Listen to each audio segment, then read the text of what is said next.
Jadi kalau dalam tradisi agama itu silaturahim adalah menyambung sesuatu yang seharusnya tersambung. Agama yang masuk negara nggak konflik itu diantaranya paling spesial itu Indonesia, karena para wali ini mendampingi kultur daerahnya tapi tidak benturan. Misalnya kalau orang Jawa dulu pakai sesajen di sawah-sawah, katanya dimakan penunggunya. Ya penunggunya sawah itu kalau dulu ya pikirannya itu makhluk gaib.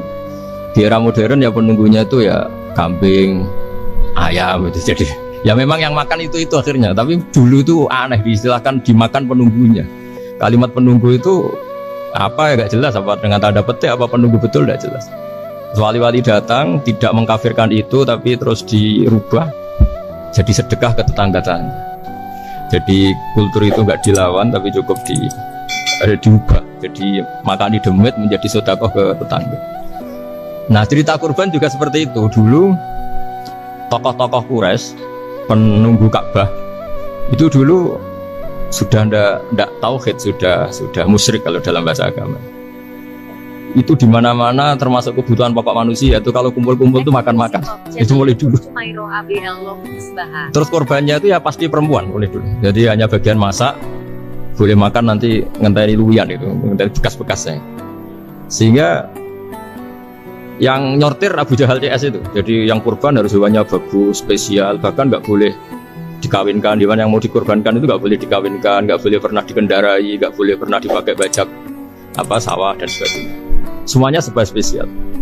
Nanti dikorbankan di Ka'bah, yang dijual Ka'bah. Nah pertanyaannya, Ka'bah ini nggak pemakan daging, yang untung ya ketua-ketuanya ini, karena Ka'bah tidak doyan daging. Dan itu ya di atas namakan Allah, ini demi taqarrub ila Allah, demi. Sehingga mereka bilang wa qalu hadhihi an'amu wa harsun hijrul la yat'amuha illa man nasa'u bi sa'mihim. Ini hewan korban harus spesial dan yang berhak makan hanya orang-orang spesial, yaitu para penunggu Ka'bah, para sadanatul bait. Tapi karena mereka sudah tidak benar, tidak jujur, Islam mau merubah tradisi itu. Tapi kalau tradisi itu dirubah, maka Islam akan terkenal pelit, karena dari acara makan-makan menjadi tidak ada makan-makan. Jadi kadang kebenaran itu harus diganti dengan sesuatu yang tidak ekstrim, karena tadi dari acara makan-makan menjadi sama sekali nggak makan-makan. Maka terus diganti oleh Islam dengan kalimat udhiyah, dengan kata kurban. Nah kenapa itu harus terjadi? Karena kurban itu sebetulnya syariatnya Nabi Ibrahim, di mana orang Mekah itu memang turunan Nabi Ibrahim, sehingga sisa-sisa makan-makannya masih. Cuma mulai ada melenceng, ada sesajen, ada khurafat, ada bid'ah. Kemudian itu mulai masalah. Terus Rasulullah Muhammad SAW datang ingin benahi itu. Tapi yang dibenahi adalah menghilangkan kemusyrikannya, bukan makan-makannya. Akhirnya diganti oleh udhiyah. Nah kenapa ada kurban? Kalau dalam banyak literatur, Nabi Ibrahim alaihissalam itu Nabi yang paling, dengan tanda kutip, mengklaim kalau beliau itu orang paling sayang kepada Allah, paling dekat kepada Allah. Nggak ada yang dicintai selain Allah. Beliau memaklumatkan itu baik secara lisan maupun di gemuruh hatinya, di bisikan hatinya, di detak jantungnya, pikirannya seperti itu. Pas itu beliau belum punya putra karena beliau termasuk lambat punya anak. Suatu saat ditakdir punya putra, yaitu Ismail. Pas seneng-senengnya jalan, pas seneng-senengnya punya anak, sama Allah disuruh nyembelih. Anak kamu harus kamu sembelih. Ibrahim kaget. Kenapa ya Allah? Kamu adalah orang yang sering ngomong bahwa yang paling kamu cintai saya. Tapi setelah ada anak kamu, kayaknya enggak. Protes Nabi Ibrahim kok. Yang benar Gusti, iya harus anak kamu. Karena beliau kadung janji, kadung komitmen yang paling dicintai Allah, tidak ada yang lain. Saya akan mencintai engkau ya Allah, meskipun harus korbankan anak saya. Singkat cerita terus disyariatkannya korban itu. Ketika Nabi Ibrahim berkomitmen melaksanakan perintah itu, Ismail juga mau nurut, bersama Allah diganti oleh hewan kurban yang bernama kambing. Sehingga versi cerita itu bahwa Allah akan maklumi ketika orang mencintai Allah secara serius, bersamaan dengan itu orang juga mencintai anaknya dengan proporsi masing-masing. Itu di khazanah-khazanah yang saya baca. Versi kedua, tapi ini nanti nggak perlu dipertanyakan, itu versi yang paling baik, yang paling benar gimana? Yang tanya juga bid'ah, yang jawab juga bid'ah nanti. Karena itu wilayah yang kadung terjadi. Jadi kalau dalam ilmu hadis itu, kalau kadung terjadi, mau kamu unggulkan yang mana, tetap saja yang terjadi hanya satu, mau kelewat. Beda dengan istihad solusi. karena mau terjadi ya kita uji coba, kalau nggak cocok yang A ya cocok alternatif B, alternatif C. Kalau sudah kelewat mau gimana, kalau salah ya salah aja kan. Versi kedua begini, semoga versi kedua ini yang benar. Kalau ini benar keren. Nabi Ibrahim itu memaklumatkan diri. Kalau dalam bahasa Arab itu iddia itu mengklaim bahwa dia adalah orang yang paling sayang terhadap makhluk Allah, semua hamba Allah. Terus beliau diterbangkan ke langit. Diterbangkan ke langit, ke alam malakut. Ya tidak usah ditanyakan, tanya terbang gimana, nanti ribet nanti itu. Setelah diterbangkan di langit, wa kadzalika nuri Ibrahim malakutas samawati wal ardh, diperkenalkan alam langit, terus dipertontonkan. Itu ada sekian hamba Allah yang nyabu, yang ngefly, yang dugem, pokoknya yang maksiat-maksiat itu. Ibrahim ditanya sama Allah, gimana itu mereka menurut kamu? Damirhum, habisi saja Allah. Mereka makan rezekimu, hidup di bumimu, tapi mereka tidak mengindahkan engkau. Matikan saja. Sama Allah diturutin. Jalan-jalan lagi sampai 3 kali peristiwa tempat-tempat maksiat itu dihabisin sama Nabi Ibrahim. Beliau minta sama Allah supaya itu dihabisin. Singkat cerita, terus beliau diturunkan sama Allah. Setelah diturunkan, ya Allah tidak jawab, tidak apa. Allah itu punya sunnah, punya tradisi. Dengan nabinya itu tidak jawab. Suatu saat Nabi Ibrahim disuruh bunuh anaknya, disuruh nyembelih. Protes kan? Buat samrotu fuadi, ini kekasih saya, putra saya, kenapa engkau nyuruh membunuh? Terus kata Allah, kamu udah ingat, di malam kamu saya mi'rajkan, melihat hamba-hambaku, dan itu yang bikin aku, dan saya cinta sama mereka yang bikin saya, kamu enak saja minta dibunuh. Segerian gantian saya yang minta, kamu udah nurutin gitu. Kamu pas minta saya tidak tak pikir, langsung tak turutin. Kenapa saya yang sekarang minta kamu mikir? Tapi huwa samratu fuadi, itu buah hati saya. Dan memangnya makhluk-makhluk itu makhluk siapa? Saya yang bikin, kamu enak saja nyuruh bunuh. Nah semenjak itu jadi kearifan kita. Makanya ada guyonan di dunia kia itu, ada anak perempuan, kan nggak lazim ya, perempuan pakai GL Pro kalau dulu, mungkin sekarang pakai Ninja, pakai celana jin. Sopo wong luput suwo itu? Siapa itu perempuan kok gitu? Nu ponakane jenengan Mbah, astagfirullah, muga-muga pangeran nyepuro. Jadi langsung rubah dari maksudkan menjadi ndak karena keluarga. Nah, jangan-jangan kebencian kita pada maksiat itu oke, kita wajib benci maksiat, tapi tetap ada catatannya. Kalau yang maksiat itu tidak orang yang terkait dengan kita. Coba kalau yang maksiat itu orang yang terkait dengan kita, itu anak kita, ponakan kita, mungkin istri kita, paling mintanya ya Allah ampuni. Sama-sama maksiat, yang satu minta dihabisin, yang satu kita minta diampuni. Fair gak kita sebagai manusia? Tidak fair. Tidak fair. Makanya kalau ada guyonan, ada supir salah dimarahin, pasti supir ini belum pegang rahasia. Tapi kalau sudah pegang kartu, si pajikannya punya apalah gitu, simpanan gitu, wah ini pegang, berani marah gak tuh? Jadi itu guyonan kiai. Makanya jadi manusia itu gak pernah adil. Makanya Allah pernah mensifati manusia itu wa kanal insanu zaluman jahula. Manusia itu sangat zalim dan sangat bodoh. Kalau misalnya jenengan tanya, orang soleh pun itu gimana? Orang soleh asal manusia tidak nabi, itu ya mesti ada zalimnya. Makanya kalau dalam kitab Hikam diterangkan, kitab Hikam itu kitab yang olah manusia. Itu menyebut begini, manusia itu siapa? Dijawab, manusia itu mangkanat mahasinuhu masawiyah. Orang yang ketika baik saja salah, apalagi ketika salah. Kita misalnya punya toko laris itu, doanya mustajab laris, pembelinya banyak, kualitasnya bagus. Pasti ada toko sekeliling yang megap-megap karena orang sekarang ke kamu kan. Sehingga orang supaya terus merasa salah. Robbana dzalamna anfusana. Meskipun kita sedang benar pun, saya termasuk kiai yang kalau ngelepas haji, mungkin yang haji itu mangkel. Karena saya tidak pernah muji-muji haji, meskipun saya melepas orang haji. Umumnya kiai kalau ada orang haji kan dilepas haji mabrur, tidak ada lain balasan kecuali surga. Saya itu karena pernah kecil, pernah dengerin masyarakat. Itu ngenes ketika si kiai pidato tadi ternyata ngenes. Ngenesnya seakan-akan surga itu hanya milik yang haji. Anak koyo kula sepudi Gus kula ora kelar haji.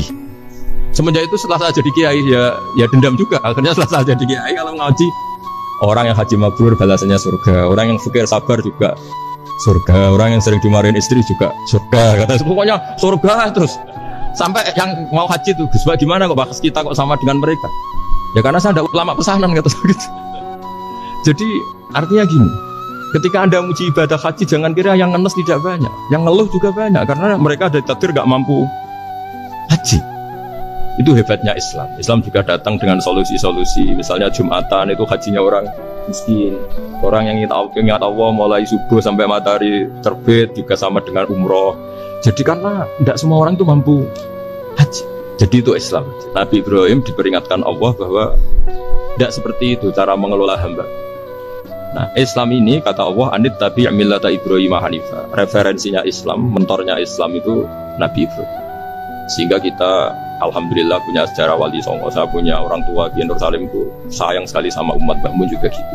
Karena memang agama ini tuh kalau masalah kebenaran itu serius, tapi di balik kebenaran ini yang perlu dicatat oleh semua yang mencintai agama ini, bahwa Allah itu tidak butuh taat kita. Dan Allah tidak akan gagal sebagai Tuhan karena maksiat kita. La tanfa'uhu ta'atuhum wa la tadurruhu maksiatuhum. Allah tidak akan ngefek ketika semua orang taat ya gak ngefek, semua orang maksiat juga gak ngefek. Karena Allah ini zat yang punya eksistensi sejati, sehingga hubungan kita dengan Allah itu gak ngefek ke Allah, tapi ke kita sendiri. Sehingga mereka lebih rileks karena gak merasa harus mati-matian bela Allah. Allah tetap Al-Qayyum, zat yang bisa berdiri sendiri. Sehingga di kitab-kitab itu ada bab namanya Mizahun Nabi, guyonan-guyonan Nabi. Itu ada babnya di kitab Ihya masyhur itu. Suatu saat ada orang sepuh sowan ke Nabi, karena sudah sepuh, beliau pamit, kira-kira jam segini pamit, ya Rasulullah saya mau pulang karena nanti kemalaman. Karena beliau jalan kaki yang orang sepuh.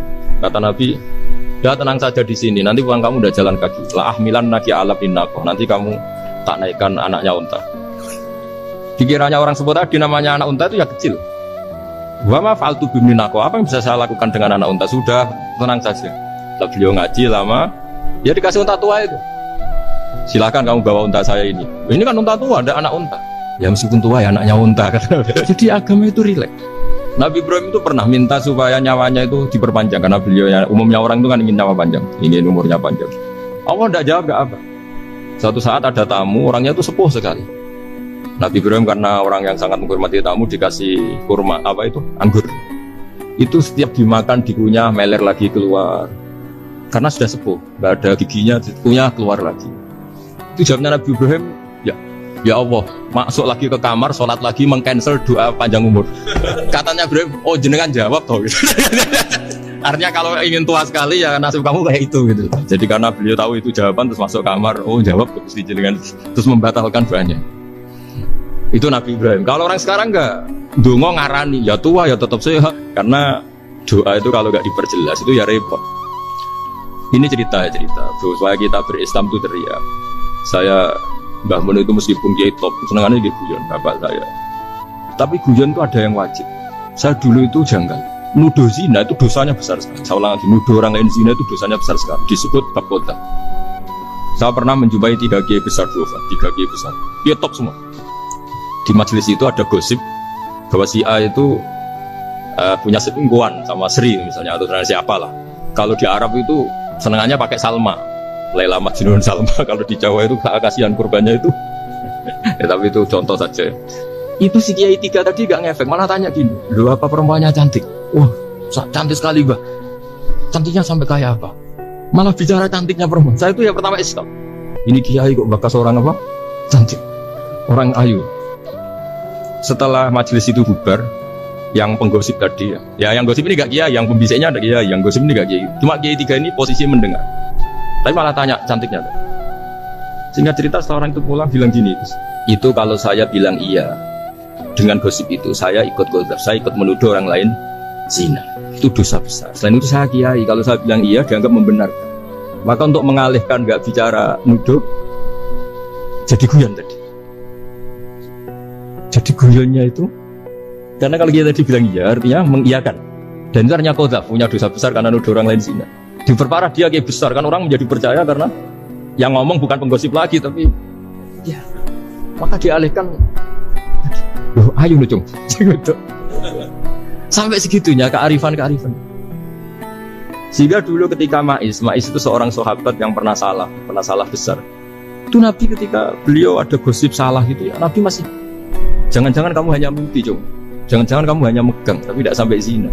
Sampai terakhir Nabi tanya, Afi aplikasi, jangan-jangan otak kamu sudah agak error.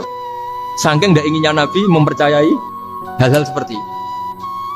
Nah, problem kita di zaman sekarang justru kadang nyari-nyari supaya tahu buktinya. Yang dulu para orang soleh menghindari bukti itu supaya nggak suudzon. Sekarang orang mencari-cari bukti. Padahal itu dilarang, wala tajassasu, orang nggak boleh mencari-cari kesalahan orang lain. Nah itu kearifan yang yang saya dapatkan dari Bapak, dari Mbah Mun, dari Pak Zaini, dari Pak Gures. Mereka orang-orang yang luar biasa, menghindari ngomong penting. Sekarang itu orang banyak yang sering ngomong penting, sebenarnya itu malah salah. Karena kalau ngomong penting itu vonis terhadap orang lain. Tapi kalau kamu rileks, tidak. Nabi dulu itu rileks sekali. Ketika beliau ngaji gini, terus ada pemuda lewat bawa cangkul, mengabaikan pengajian Rasulullah. Banyak sahabat bilang, celaka orang itu, ada Nabi ngaji kok tidak ikut. Jawabannya Nabi unik. Jangan-jangan dia punya keluarga yang harus kerja, dan kalau harus kerja untuk nafkah keluarganya itu juga ibadah. Itu ya sunnah saya. Jadi Nabi rileks saja, tidak tersinggung, tidak. Nah, kenapa kita butuh rileks? Karena kebenaran sekali dipaksakan itu jadinya benturan. Dan itu wali-wali Songo itu dulu sudah berpikir seperti itu. Sehingga Pak Zaini yang sering ngendikan sama saya, kita ini bisanya mengikuti Mas Bah, kalau manggil saya Mas, tidak bisa benturan. Sehingga tadi ada modifikasi dari sesajen menjadi sedekah, dari apa menjadi apa. Jadi tidak langsung benturan. Dan itu khazanahnya, bacaan-bacaannya banyak sekali, termasuk peristiwa udhiyah tadi. Jadi dulu kurban itu dipakai ajang orang-orang tokoh Quraisy supaya dapat daging yang bagus di atas namakan Ka'bah. Jadi agama ini dijual mulai dulu. Terus kuno agama ini dijual. Dan agama mulai dulu ya prospek. Ka'bah itu bisa menyedot wisatawan berapa, wisata religi. Sehingga dulu ada Ka'bah tandingan, perhitungannya juga ekonomi. Jadi mulai dulu itu ya sudah seperti itu, mau apa Mang Allah bikin dunia seperti ini. Jadi mulai dulu agama itu ya, sampai orang Yahudi gak mau iman sama Nabi ya, pikirannya sederhana, kalau saya tokoh banyak yang sowan, banyak yang ngasih-ngasih. Kalau saya ikut Muhammad, saya anak buah, yang ngasih saya siapa ya? Jadi perhitungannya juga ekonomi. Jadi ketika Abraha mau bikin Ka'bah tandingan, itu perhitungannya juga ekonomi. Jadi ribet kan memang kalau manusia itu sudah ribet. Tapi Islam ini datang bukan untuk itu, tapi memaklumi itu. Itu hebatnya Nabi Ibrahim. Ketika beliau berdoa, ya Allah, keluarga kami saya tempatkan di Mekah. Rabbana liyuqimus sholata faj'al af'idatam minan nasi tahwi ilaihim warzuqhum minas samarat. Cuma menurut Islam dibalik, ya Allah, kita ini ingin anak-anak kami ini bersujud kepada Engkau, ingin anak-anak kami ini melakukan sholat. Tapi mereka ini manusia yang untuk ketahanan hidupnya butuh makan, butuh rizki, butuh ekonomi. Maka tolong ekonominya dijaga ya. Jadi dibalik, demi sholat menjaga ekonomi. Jangan dengan demi ekonomi meninggalkan sholat. Jadi dibalik, jadi demi sholat menjaga ekonomi. Juga termasuk menjaga politik. Andaikan tidak ada orang Islam yang cakap politik, terutama yang soleh-soleh, kemudian negara bikin aturan ala mereka, sholat dianggap larangan, pengajian dengan larangan, juga repot. Makanya mulai dulu kiai-kiai itu ya politik, karena nggak ingin negara ini diatur oleh orang yang anti sholat, anti agama. Karena kalau negara terserah yang sedang jabat, kemudian yang jabat tidak soleh, bisa nganggap maksiat-maksiat tidak ilegal, yang pengajian justru ilegal. Nah, di sini kenapa banyak orang-orang soleh dulu ya rata-rata ya berpolitik mulai sebelum kemerdekaan sampai setelah kemerdekaan. Jadi itu ada filosofinya. Nah, bahwa ada oknum-oknum yang tidak seperti itu ya monggo, itu oknum. Tapi sebetulnya awal-awalnya kenapa banyak orang soleh yang politik, karena nggak ingin negara ini dipimpin oleh orang-orang yang anti agama, anti kebaikan. Sehingga berkahnya apa? Berkahnya negara ini berkonstitusi secara Islam. Meskipun tidak negara Islam, tapi tadi hak asasi manusia terjaga, hak belajar, hak beragama, hak ibadah. Coba bayangkan kalau kita jadi korut, Korea Utara kan pusing. Itu uniknya, lagi-lagi ini cerita uniknya. Itu mulai dulu itu tidak ada benturan. Ketika ada Masumi, ada Partai NU, ada macam-macam. Muhammadiyah datang di Jogja itu Mbah Ahmad Dahlan itu teman dekatnya Mbah Hasyim. Saya tahu banyak tentang, namanya dulu Mbah Darwis. Itu dulu ngajinya sama pernah buyut-buyut Yami di sini. Dulu ngaji Mbah Soleh Darat, Mbah Ahmad Dahlan sama siapa itu Mbah Hasyim. Ketika di Mekah, yang Mbah Ahmad Dahlan ngaji Syekh Khotib Minangkabau itu ya sama Mbah Hasyim. Nah kebetulan Mbah Ahmad Dahlan hidup di Jogja yang zaman itu sudah khurafatnya kayak apa, karena ada sistem agama yang sangat, menurut beliau sangat jauh dari Islam yang murni. Terus beliau revolusinya seperti itu. Yang Mbah Hasyim tempat di Jombang. Nah itu kan murni ilmu sosial, murni muqtadul hal. Terus beliau punya metode yang berbeda, tapi nggak masalah, mulai dulu nggak masalah. Kemudian jadi kalau yang kadang-kadang memasalahkan tuh ya memang yang nggak tahu masalah. Sebenarnya dulu dia biasa aja, karena ya itu urusan metode, urusan. Saya teruskan masalah ukhiyah. Jadi yang diceritakan Nabi Ibrahim tadi, bahwa benci seseorang kita atas namakan maksiat itu tidak segampang itu, karena jangan-jangan kebetulan yang maksiat itu keluarga kita. Apakah kita punya kebencian yang sama saat yang maksiat itu keluarga kita, atasan kita, teman kita? Ya kayak tadi, kalau saya corong do dibelanjani janji, ada orang janji sama saya nggak tepat waktu, saya bisa marah, itu pasti sebabnya jelas. Itu bawaan saya nggak berjasa sama saya. Kalau kata dokter Klik nggak cantik. Intinya Nabi Ibrahim itu coba kalau yang maksiat itu anak kamu berharap saya ngasih tobat kan, bukan langsung tak habisin kan. Intinya Allah ingin bilang ke Nabi Ibrahim, andai kan yang maksiat itu anak kamu, ingin saya menghabisi apa tak kasih tobat? Ya kasih tobat ya. Ya seperti itu saya yang bikin. Maka di Al-Azhar sana, kalau cerita orang-orang alim itu masyhur, ada tempat maksiat mau dihabisin sama orang-orang yang sangat keras. Ketemu Syekh Mutawalli Sarawi, ditanya, andai kan mereka mati saat maksiat, itu mereka ke surga apa ke neraka? Ya ke neraka. Ditanya sama Syekh Mutawalli, kalau mereka ke neraka, akan ada dzalika muradan Nabi? Apa seperti itu yang digandaki Nabi, umatnya mati terus masuk neraka karena belum tobat? Tidak, Nabi inginnya mereka tobat dulu. Ya sudah, jangan dihabisi. Kamu berproses ikut mentobatkan mereka. Kebetulan ini mau mendengar. Jadi kita lunak, kita baik itu ya semuanya ingin Allahum yarji'un semua mereka kembali, mereka tobat. Bukan lunak dengan arti mengakui maksiat itu satu kebaikan, itu yang bahaya.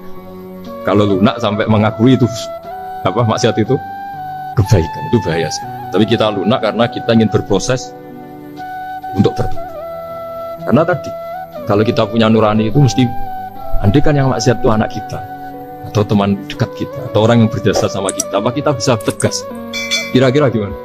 Waqad adabbahu ta'ala khalilahu Ibrahim fi ba'di mawatinihi al-azimah. Jadi Allah kalau dalam bahasa Arab memberi teguran itu namanya takdib. Makanya kalau orang nakal itu, kalau orang Jawa bilang kurang ajar. Sebenarnya ajar itu kan tahun ajaran baru. Ajar itu kan barang baik. Ya kan disebut tahun ajaran baru.